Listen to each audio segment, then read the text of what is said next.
In this video, I am showing off my around the world tablescape. So if you want to see what I put together, keep watching.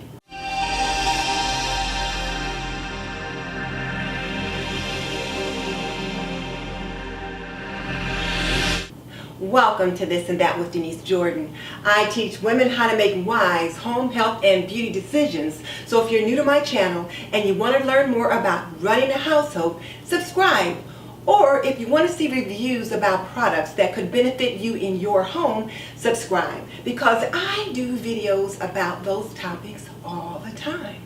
But definitely check out the show notes in the description box below, because that's where I will link my favorite housekeeping and gardening solutions. And don't forget to hit that little bell icon so you don't miss any upcoming videos. Okay, so let's jump into it. This tablescape is part of a collab hosted by Easy Living with Elle and Create with Cindy. And what they wanted us to do was put together a tablescape from somewhere around the world, someplace that we were interested in, and then tell just a little bit about it. So my inspiration was Burma. Now, why Burma? Well, we've got some Burmese neighbors, and a few weeks ago was one of their biggest holidays. I believe it's called Eid. And the little girl, she's like 13, invited me to dinner. Well, me and my husband to dinner. And we went to dinner, and it was very interesting. First off, when we went down there, we went a little early. So when we got there, there were 3 or 4 men in the garage, and they were handling a carcass of a cow. They had butchered a cow that day. So they're like, nope, you're too early, come back at 6 o'clock. We had gone down at like 4 o'clock because that's what time she had told us to come. So we came back home, and then we went back at 6 o'clock for dinner. And the table setting was laid out on the floor. There was like this large quilt down on the floor, and then on top of that was a beautiful, beautiful mat, like a woven mat, and it had so many beautiful colors in it. And then the table setting was on top of that. And it was just so nice. So we had to take a seat on the floor, which was interesting in of itself. And we gathered around the mat, and it was served family style. So the food was in the middle of the table. And so I simulated that meal as best as I could today. And I'll show you that in just a minute. But the food was in the center, and what happens is the host will serve you. And then when the host serves you, then at once everyone is served, and then you are allowed to eat. So now let me show you what I put together, and I'll tell you a little bit about it as I'm showing you.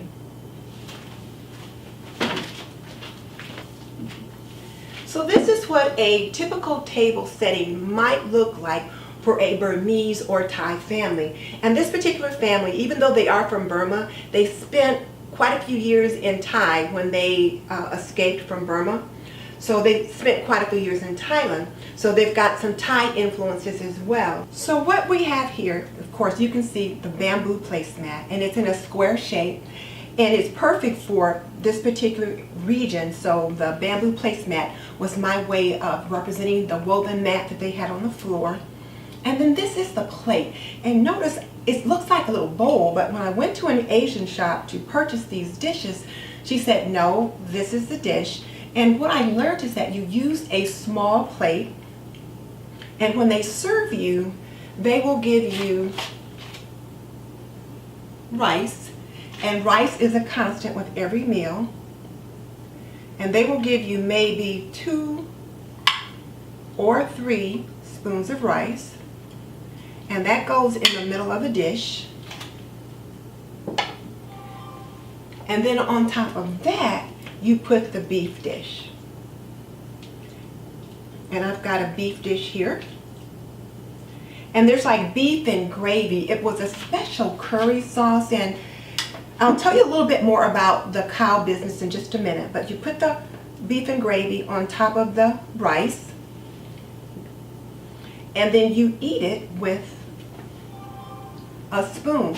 You don't use a fork typically, or the only time you use the fork is, let's say you wanted to pick up a piece of melon to put on your plate, but you don't put the fork in your mouth. You might use it to spear food, or you might use it to push food onto the spoon, but you eat with the spoon.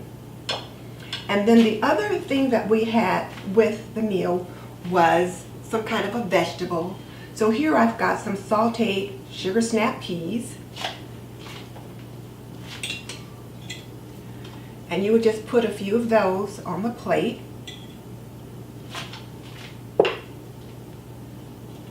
And the purpose of the small plates is so that the food stays warm. So once you eat that, you can get more once everyone has been served, but that way the rice always stays hot on your plate.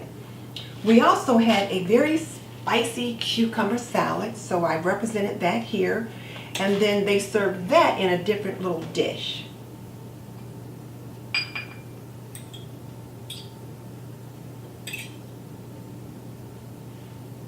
So there's my spicy cucumber salad. And the food was quite hot, and I mean hot, hot, hot. So the watermelon is used as a way to kind of help cool the mouth down and kind of ease the palate. And then we just had water with the meal. So typically you will always have a dish of rice, and then since this was a special day, they had the beef with the special curry sauce, and then you have a fried veggie, and then your cucumber salad, as well as a melon, or you could use maybe sherbet ice cream or something like that also as your dish. Oh, and then I did forget the hot and sour soup. Let me get that. Here's a dish of hot and sour soup, and then you would eat it with that particular spoon. Now let me bring you up just a little bit closer so you can really get a good look at the table setting.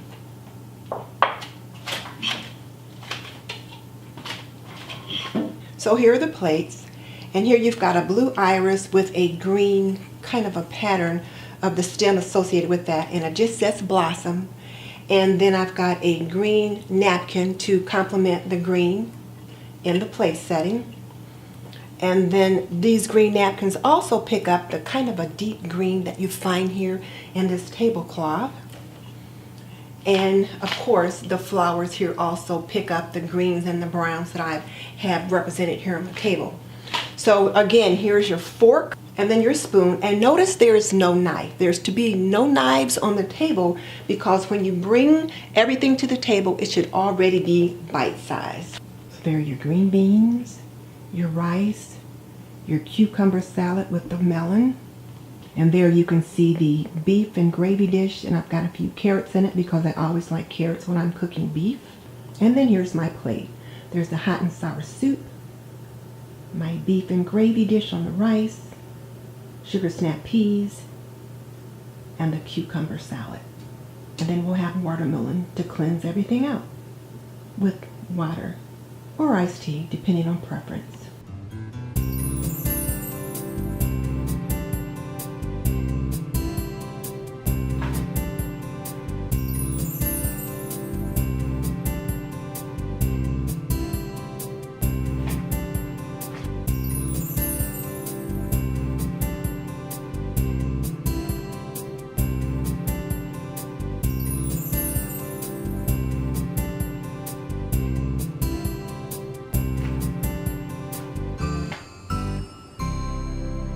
Let me take this opportunity to thank Cindy at Create with Cindy and Elle at Easy Living with Elle for hosting this challenge. I probably would not have investigated the things that I did in regards to Burma if it had not been for this challenge. I was always a little bit interested in what my new neighbors, what their lives were like, that kind of thing, but I really hadn't done much investigation. So when the little girl, and when I say little girl, she's 13, when she invited us to dinner and we said we would come, she was so excited that we came to dinner. And I must admit, I am really glad we went. So when I got ready to put together the tablescape, I thought, well, let me look up some things so that I know why this was such a special holiday.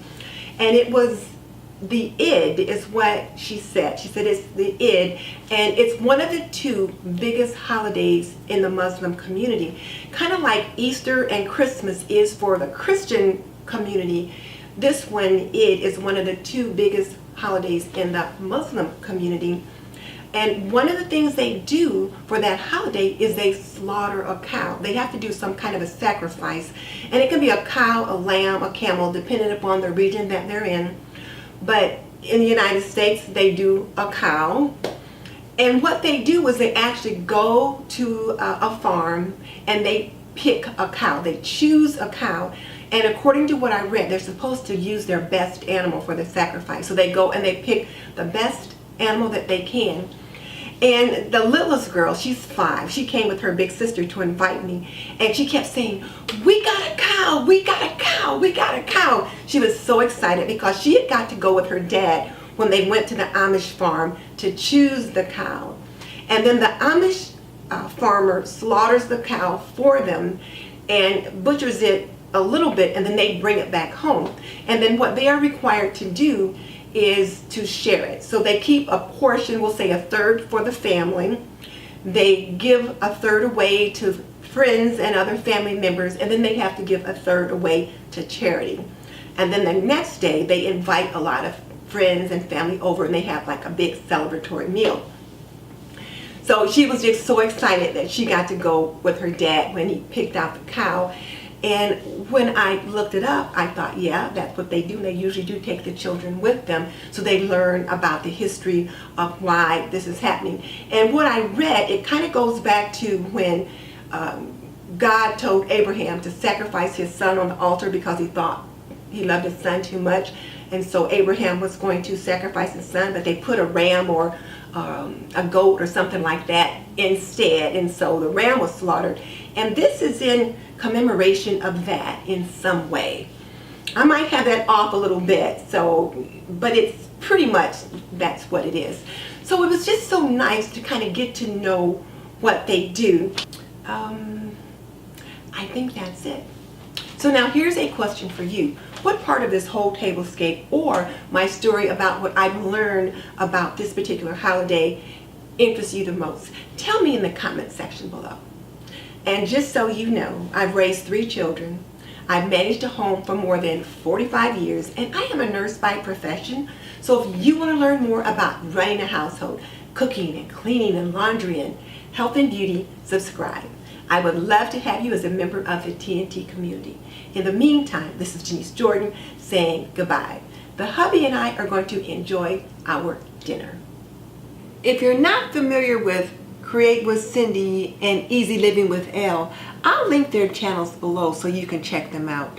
You will love them as much as I do, and you should subscribe. You'll like what they do over there. And I'll also link the playlist so that you can see what all the other amazing creators have done. Now, let me tell you a little bit about the story when we went too early. When we walked down the street, I took a bottle of lemonade with me because, of course, when you go to dinner at someone's house, you take something. And so I thought, well, I'll take lemonade. Everybody likes that. So I took a bottle of lemonade. And when we walked up, there were like 3 or 4 men in the garage, and they had all these like carcasses of like chunks of beef all around the garage. And I could see like a rack where the ribs or I don't know, some part of the carcass was blood. And I was like, and my husband and I looked at each other and we're like, what did we get ourselves into? And then the dad said, you guys are too early. Come back in a couple of hours and we'll be ready. And they were still in that mode where they were parceling out the pieces of the beef. Now, between you and me, I've only seen beef at Kroger or a butcher shop, and then it's usually like behind a window or it's in a package all wrapped and ready for me to pop into the freezer. And there has been a time or two where we have bought like a half a cow or a quarter of a cow or a pig even, but when we got it from the butcher, it was all wrapped and ready for the freezer. So this was really kind of a shock for me to see that.